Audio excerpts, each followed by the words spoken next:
नमस्कार। आप देख रहे हैं द्वापर समाचार में आपके साथ अजय कुमार तोमर। आज हम गीता के प्रथम अध्याय के 29वें श्लोक की व्याख्या से शुरू करेंगे और जिसमें श्यामाचरण लाहिड़ी महर्षि ने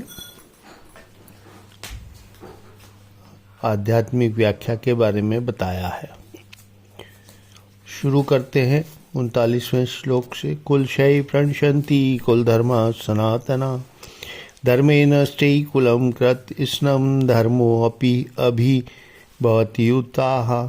अनुवाद: कुलक्षय होने से सनातन कुल धर्म नष्ट होएगा, धर्म नष्ट होने से समस्त कुल अधर्म से परिपूर्ण हो जाएगा। व्याख्या: कुलक्षय को शब्द स्पर्शादि विषय लय बराबर भोग वासना, विषय भोग वासना का नाम कुल है। विषय दो प्रकार के हैं। बाहर के आँख कान नाक आदि से जो शब्द स्पर्श भोग होता है वह भी विषय है, और सरद्वार संयम करके आत्ममुख में जो रूप रस शब्द इस शब्दादि उपभोग किया जाता है वह भी विषय है। प्रथम वाला बहिर्विषय है, इसलिए स्थूल। दूसरा अंतर विषय है, इसलिए सूक्ष्म है। बहिर्विषय भोग से विषय में लपटना और अंतर विषय भोग से विषय त्याग के लिए विषय से अलग होना पड़ता है। यह स्थूल सूक्ष्म विषय भोग सप्तदश कला से ही होता है। 10 इंद्रिय, पंच प्राण, मन और बुद्धि, यही शब्द सप्तदश कला है। वासना, वैराग्य, प्रवृत्ति को जो कुछ वृत्तियां हैं वह सप्तदश कला से ही उत्पन्न होती हैं। यही समुदय कुल है। आत्मयुद्ध में ये समस्त शय को प्राप्त होती हैं। इन सब के प्रत्येक का एक एक गुण या धर्म है। जैसे चक्षु का धर्म देखना, कान का धर्म सुनना, मन का धर्म संकल्प विकल्प करना इत्यादि, ये धर्म शरीर के साथ ही साथ जन्म लेकर के शरीरांत पर्यंत सर्वकाल विद्यमान रहते हैं। इसलिए सनातन अर्थात चिरंतन उस कुल क्षय के होने से ये सनातन धर्म नष्ट हो जाता है। जैसे चक्षु निस्तेज होने से अच्छा दर्शन होता नहीं, कान के निस्तेज होने से सुनता नहीं, मन दुर्बल होने से संकल्प विकल्प की लहर घट जाती है इत्यादि। इस प्रकार क्षय अर्थात नष्ट होने पर भी जो कुछ अभी अवशिष्ट रहेगा वैसा सब अधर्म से अभिभूत होएगा, अर्थात समस्त उलट पुलट हो जाएगा। जैसे ध्यान कहने से कान सुनना, पित्रोग्रस्त रोगियों की आँख से सफ़ेद रंग को जरद दिखाई पड़ना इत्यादि।